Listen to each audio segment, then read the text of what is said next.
Hello बच्चों। आज हम लोग फिजिकल केमिस्ट्री का फर्स्ट चैप्टर स्टार्ट करेंगे, मोल कॉन्सेप्ट। इस चैप्टर का कुछ बुक्स में अलग अलग नाम भी दिया जाता है। अगर हम लोग एनसीईआरटी को देखें तो मोल कॉन्सेप्ट कर कर कोई चैप्टर का नाम नहीं मिलेगा। एनसीईआरटी में चैप्टर का नाम लिखा हुआ रहेगा basic concepts of chemistry. Basic concepts of chemistry. अगर फर्स्ट चैप्टर की ही बात करें तो एनसीईआरटी में इसी चैप्टर का मोल कॉन्सेप्ट का नाम क्या दिया हुआ मिलेगा? Basic concepts of chemistry. वैसे ही कुछ और बुक्स की बात करें तो मोल कॉन्सेप्ट का इस चैप्टर का एक दूसरा नाम भी दिया जाता है, स्टोइकियोमेट्री 1। स्टोइकियोमेट्री 1। तो ये ध्यान में रखना है, अलग अलग बुक में इस चैप्टर का कुछ अलग नाम भी मिलता है, ठीक है ना। मोल कॉन्सेप्ट भी मिलेगा। इसी चैप्टर का नाम एनसीईआरटी में पूछा जाए तो बेसिक कॉन्सेप्ट्स ऑफ केमिस्ट्री मिलेगा, और कुछ अदर बुक्स में मोल कॉन्सेप्ट नाम ना देकर इसका नाम क्या दिया जाता है? स्टोइकियोमेट्री 1। हम लोग को एक नाम ले लेते हैं, मोल कॉन्सेप्ट। सबसे पहले यहाँ पर हम लोग अपने 10th क्लास में जो कुछ केमिस्ट्री के कॉन्सेप्ट्स पढ़े हैं, जिनकी हमें ज़रूरत है मोल कॉन्सेप्ट को डिटेल में इन डेप्थ में समझने के लिए, कुछ 10th क्लास के कॉन्सेप्ट के यहाँ पर हम लोग को ज़रूरत पड़ेगी। तो पहले हम लोग उन्हीं बेसिक कॉन्सेप्ट्स पर आ रहे हैं। सबसे पहले हम लोग कुछ बेसिक कॉन्सेप्ट्स को सीखें और उसके बाद फिर हम लोग मोल कॉन्सेप्ट पर डिटेल से आगे इन डेप्थ में डिस्कशन करेंगे। तो सबसे पहले हम लोग आते हैं इलेक्ट्रॉन, प्रोटॉन्स और न्यूट्रॉन के प्रॉपर्टीज पर। Properties of electron, proton and neutron. यहां ध्यान में रखें, ई सिंबल इलेक्ट्रॉन को रिप्रेजेंट कर रहा है, पी सिंबल प्रोटॉन को रिप्रेजेंट कर रहा है और एन सिंबल न्यूट्रॉन को रिप्रेजेंट कर रहा है। तो हम लोग इलेक्ट्रॉन्स, प्रोटॉन्स और न्यूट्रॉन्स के प्रॉपर्टीज पर आते हैं कि इनके बेसिक प्रॉपर्टीज क्या होते हैं।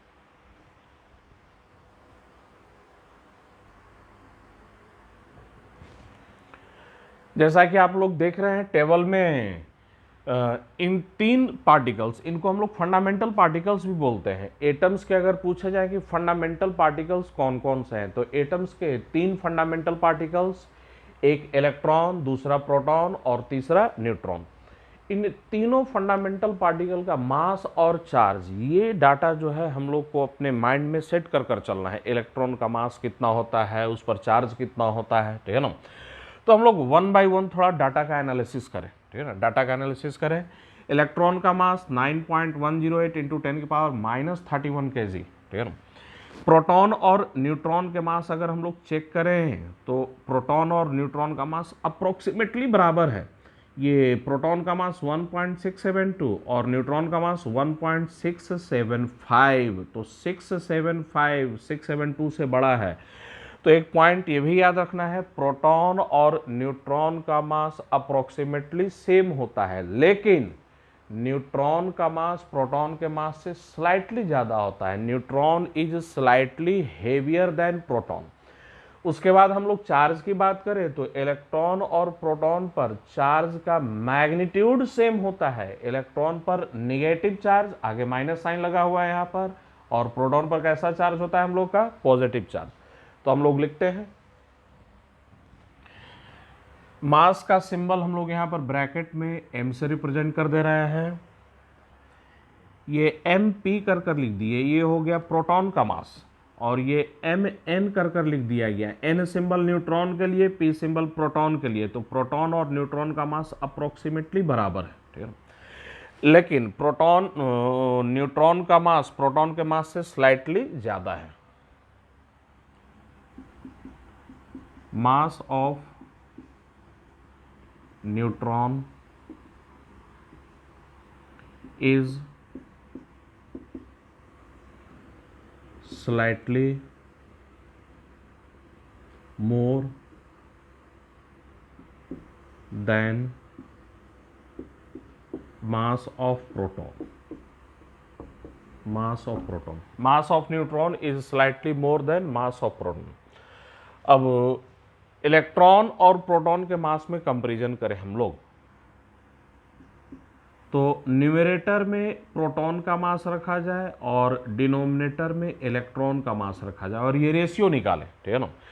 ध्यान रखें, ऊपर में न्यूमरेटर में प्रोटॉन का मास रखा गया है, डिनोमिनेटर में इलेक्ट्रॉन का मास रखा गया है, इनका रेशियो निकालें तो प्रोटॉन का मास 1.672 इंटू 10⁻⁻27 kg, डिनोमिनेटर में इलेक्ट्रॉन का मास 9.108 इंटू 10⁻31 kg। इसको जब हम लोग सोल्व करेंगे, सोल्व करने के बाद प्रोटॉन और इलेक्ट्रॉन के मास का रेशियो अप्रोक्सीमेटली 1836 आएगा। तो ये रेशियो हम लोग को याद रखना है, ये रेशियो याद रखना, आगे न्यूमेरिकल प्रॉब्लम में ये बहुत यूज में आता है। हम लोग इसको ऐसे ही पढ़ सकते हैं, proton is 1836 times heavier than electron. Proton का मास इलेक्ट्रॉन के मास का कितना गुना है, तो 1836 गुना, 1836 टाइम्स हेवियर देन इलेक्ट्रॉन। हम लोग चलते हैं न्यूट्रॉन और इलेक्ट्रॉन के मास के रेशियो पर। मास of neutron upon mass of electron, neutron और इलेक्ट्रॉन के मास के रेशियो पर न्यूट्रॉन का मास 1.675 इंटू 10⁻⁻27 kg, इलेक्ट्रॉन का मास 9.108 इंटू 10⁻⁻31 kg, -31 kg। तो ये हम लोग सोल्व करें तो सोल्व करने पर जो आंसर आएगा, न्यूट्रॉन का मास अपॉन इलेक्ट्रॉन का मास, ये अप्रोक्सीमेटली आएगा 1839। तो ये दो डाटा हम लोग को याद रखने हैं, प्रोटॉन का मास इलेक्ट्रॉन के मास का कितना टाइम्स, तो 1836 टाइम्स, और न्यूट्रॉन का मास इलेक्ट्रॉन के मास का कितना टाइम्स, तो 1839 टाइम्स, जिसको कि अप्रोक्सीमेटली हम लोग और भी अप्रोक्सीमेशन में चले तो 1840 भी कर सकते हैं अप्रोक्स आंसर के लिए, कि प्रोटॉन का मास और न्यूट्रॉन का मास इलेक्ट्रॉन के मास का कितना टाइम्स है, तो 1840 टाइम्स है। चलिए नेक्स्ट हम लोग आते हैं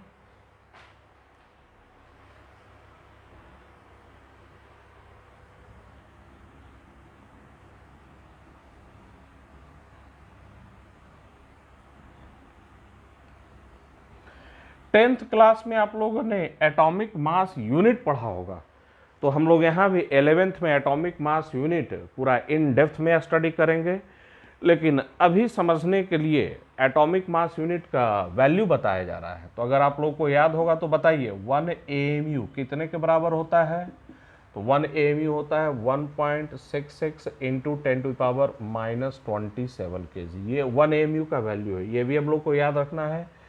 इसके बारे में हम लोग डिटेल से आगे के क्लास में पढ़ेंगे, एटॉमिक मास यूनिट को कैसे डिफाइन किया जाता है, ये वैल्यू 1 AMU बराबर 1.66 ये कहाँ से आया, कैसे आता है, ये डिटेल में आगे चलकर हम लोग समझेंगे। लेकिन इस डाटा पर हम लोग ध्यान रखें ना।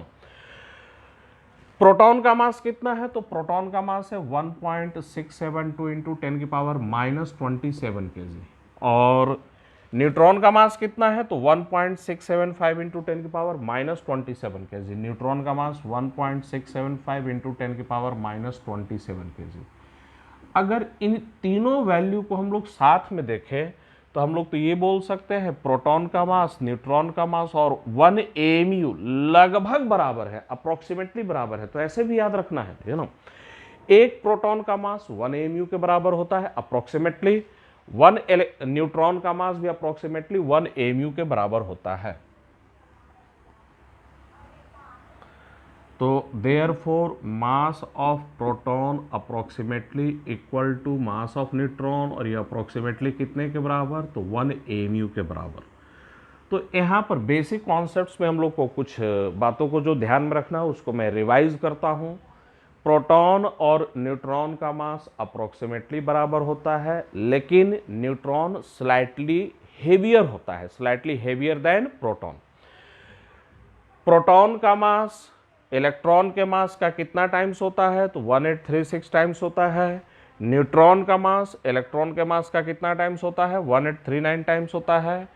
प्रोटॉन और न्यूट्रॉन का मास लगभग बराबर, और वो अप्रोक्सीमेटली कितने के इक्वल होते हैं, 1 AMU के इक्वल होते हैं। चार्ज की बात करें तो प्रोटॉन और इलेक्ट्रॉन पर सेम चार्ज होता है, मैग्नीट्यूड सेम होता है, साइन अपोजिट होता है। इलेक्ट्रॉन पर नेगेटिव चार्ज और प्रोटॉन पर कैसा चार्ज हम लोग का? Positive charge.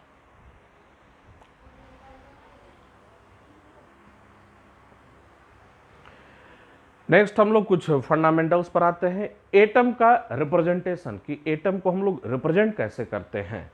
तो एक एग्जांपल लिया जाए, बोला जाए कि हम लोग का जो एटम है वो कैल्शियम एटम है, तो ये कैल्शियम दिखा दिया गया। अब भाई एटम के अंदर इलेक्ट्रॉन्स, प्रोटॉन्स, न्यूट्रॉन्स होते हैं, तो उन सब के बारे में इंफॉर्मेशन हम लोग कैसे देते हैं, ठीक है ना। तो ऐसे कुछ नंबर्स यहाँ पर लिख दिया गया है 20 और 40, ठीक है ना। तो ये नीचे में जो नंबर लिखा गया है 20, ये एटॉमिक नंबर को रिप्रेजेंट करता है, और ऊपर में जो नंबर लिखा गया है 40, ये मास नंबर को रिप्रेजेंट करता है। तो ये 20 ये कैल्शियम के एटॉमिक नंबर को बतला रहा है, और ये 40 ये कैल्शियम के मास नंबर को बतला रहा है, ठीक है ना। इन जनरल अगर हम लोग चलें तो दैट इज इन जनरल, बोले कि पीरियोडिक टेबल का कोई एलिमेंट है एक्स, एनी एलिमेंट है ना, कोई भी एलिमेंट एक्स, ये एक्स फॉर कैल्शियम भी हो सकता है, एक्स फॉर पोटेशियम भी हो सकता है, एक्स फॉर हम लोग का क्लोरीन भी हो सकता है। एटॉमिक नंबर को नीचे में शो करते हैं, जिसका सिंबल हम लोग जेड से रिप्रेजेंट करते हैं, और मास नंबर को ऊपर में शो करते हैं, जिसे हम लोग ए से रिप्रेजेंट करते हैं। कोई ऐसा जरूरी नहीं है कि ए और जेड लेफ्ट में ही लिखा जाए, सिंबल ऐसे भी लिखा जा सकता है जेड ए, ठीक है ना। ए को राइट में कर दिए, जेड लेफ्ट में है, या इसे हम लोग इस तरीके से भी रिप्रेजेंट कर सकते हैं जेड ए, ठीक है ना। लेकिन हमेशा एक पॉइंट ध्यान रखना है, जेड चाहे लेफ्ट में हो या राइट में हो, ये एटॉमिक नंबर है, और एटॉमिक नंबर को हमेशा नीचे में रिप्रेजेंट करेंगे। ए मास नंबर लेफ्ट में हो या राइट में हो, हमेशा उसे ऊपर में ही लिखेंगे, ठीक है ना। तो ये जो हम लोग का जेड सिंबल दिया गया, ये सिंबल एटॉमिक नंबर का है, एटॉमिक नंबर का, और ए जो सिंबल लिखा गया है, ये सिंबल हम लोग का मास नंबर का है। मैं फिर से रिपीट करता हूँ, एटॉमिक नंबर को हमेशा ऑलवेज नीचे में रिप्रेजेंट करना है, चाहे लेफ्ट में करें या राइट में करें, और मास नंबर को हमेशा ए को हमेशा ऊपर में रिप्रेजेंट करना है, चाहे लेफ्ट में करें या राइट में करें। आगे प्रोसीड करने से पहले अब हम लोग इन सब चीज़ों को समझेंगे। सर एटॉमिक नंबर किसे कहते हैं और मास नंबर किसे कहते हैं।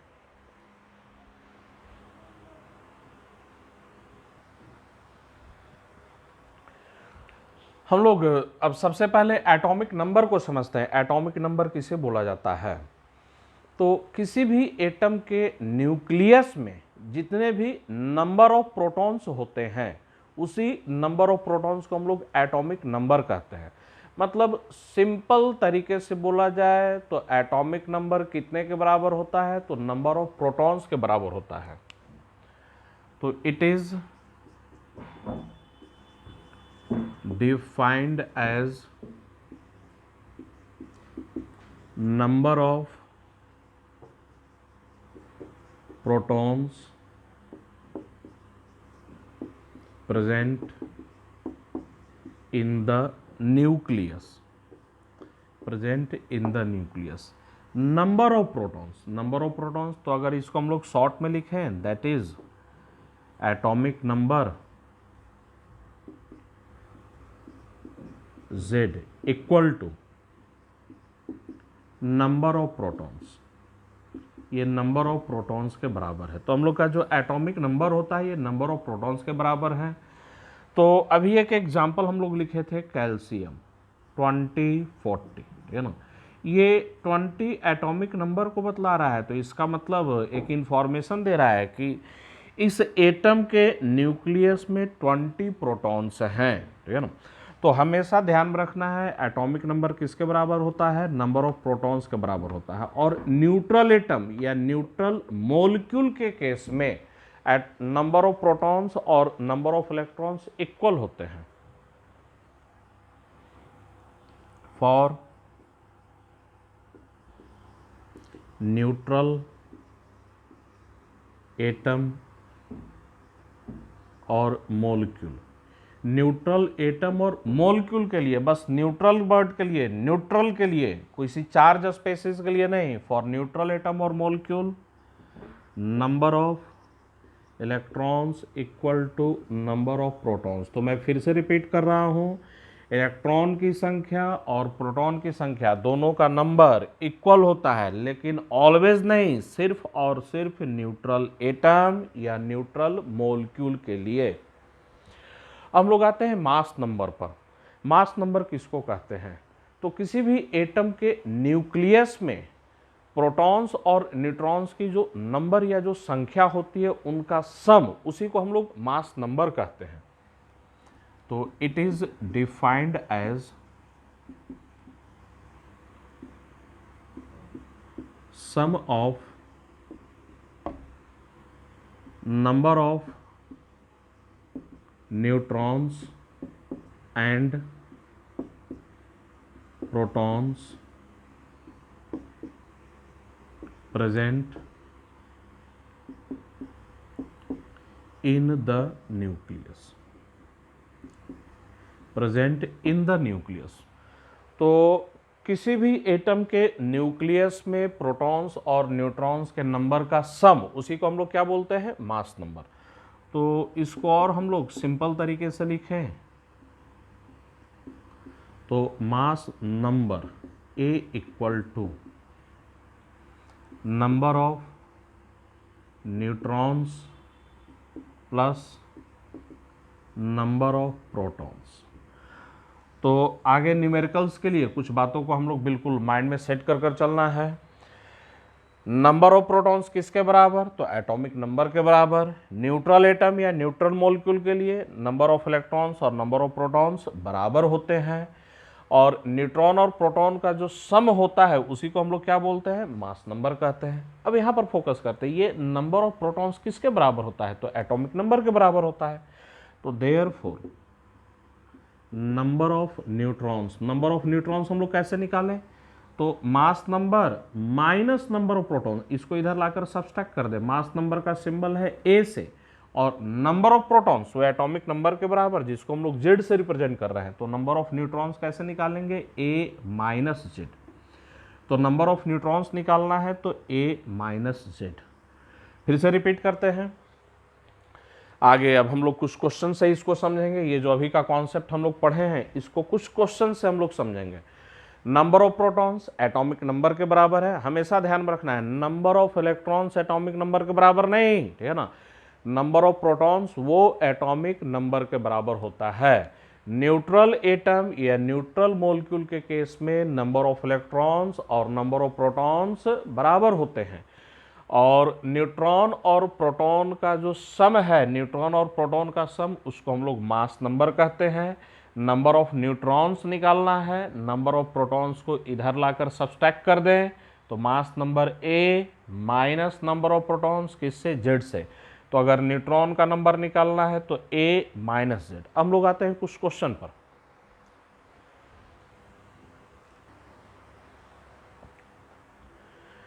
ये 4 क्वेश्चन है हम लोग के सामने। ऑक्सीजन का एक आइसोटोप दिया हुआ O17। यहाँ पर कंफ्यूज नहीं करना है कि सर ऑक्सीजन का मास नंबर 16 होता है, ठीक है ना। हाँ, ऑक्सीजन का मास नंबर 16 होता है, लेकिन ऑक्सीजन के कई आइसोटोप्स होते हैं। किसी का मास नंबर 16 भी होता है, दूसरे आइसोटोप्स का मास नंबर 17 भी होता है, तीसरे आइसोटोप्स का मास नंबर 18 भी होता है। तो यहाँ जो ऑक्सीजन एटम दिया गया है उसका मास नंबर 17 है, ठीक है ना। तो ऐसे ये 4 एग्जाम्पल हैं। हमें इन सब में प्रत्येक एटम में कितने इलेक्ट्रॉन्स होंगे, कितने प्रोटॉन्स होंगे और कितने न्यूट्रॉन्स होंगे वो कैलकुलेट करना है। चलिए एक एक कर आते हैं। सबसे पहले इन चारों पर ध्यान देते, ये सब न्यूट्रल एटम है, ठीक है ना। कहीं किसी पर कोई प्लस चार्ज या माइनस चार्ज नहीं दिखाया गया है, तो ये सब न्यूट्रल एटम है। और अभी जस्ट बताया गया है न्यूट्रल एटम के केस में नंबर ऑफ इलेक्ट्रॉन्स और प्रोटॉन्स बराबर होते हैं, ठीक है ना। अब डिनोमिनेटर में नीचे में जो रिप्रेजेंट किया जा रहा है वो है एटॉमिक नंबर। तो यहाँ ऑक्सीजन का एटॉमिक नंबर 8, सोडियम का एटॉमिक नंबर 11, कैल्शियम का एटॉमिक नंबर 20 और ये पोटेशियम का एटॉमिक नंबर 19। और जैसा कि हम लोग जानते हैं एटॉमिक नंबर किसके बराबर? तो नंबर ऑफ प्रोटॉन्स के बराबर। तो यहाँ नंबर ऑफ प्रोटॉन्स हो जाएंगे 8, यहाँ नंबर ऑफ प्रोटॉन्स 11, कैल्शियम यहाँ नंबर ऑफ प्रोटॉन्स 20 और पोटेशियम यहाँ पर नंबर ऑफ प्रोटॉन्स कितने हो जाएंगे? 19। तो हम लोग लिखते हैं, ठीक है ना। न्यूट्रल है तो नंबर ऑफ प्रोटॉन्स और इलेक्ट्रॉन्स बराबर। पहले में चलें तो atomic number 8, number of protons 8, electron भी उतने ही, है ना। सेकंड में आ जाए सोडियम में, atomic number 11, number of protons 11, number of protons 11, number of electrons भी 11। थर्ड में आ जाए कैल्शियम, एटॉमिक नंबर 20, तो नंबर ऑफ प्रोटॉन्स भी 20 और न्यूट्रल है, नंबर ऑफ इलेक्ट्रॉन्स भी 20। फोर्थ को खुद से बना लेना है, एटॉमिक नंबर 19, तो नंबर ऑफ प्रोटॉन भी 19 हुए, ठीक है। अब चलते हैं नंबर ऑफ न्यूट्रॉन्स पर। तो नंबर ऑफ न्यूट्रॉन्स कैसे निकालना है, A minus Z, mass number minus atomic number. Mass number सब ऊपर में ही लिखा हुआ है और माइनस एटॉमिक नंबर नीचे में लिखा हुआ है, तो सब्सट्रैक्ट कर देना है, ठीक है ना। तो हम लोग फर्स्ट में आ जाए, मास नंबर हम लोग का 17 माइनस एटॉमिक नंबर कितना 8, तो नंबर ऑफ न्यूट्रॉन्स कितने आ गए 9, ठीक है ना। सेकंड में चले हम लोग, मास नंबर 23, तो mass number 23 minus atomic number कितना, तो एटॉमिक नंबर 11, तो एटॉमिक नंबर हम लोग का 11, 23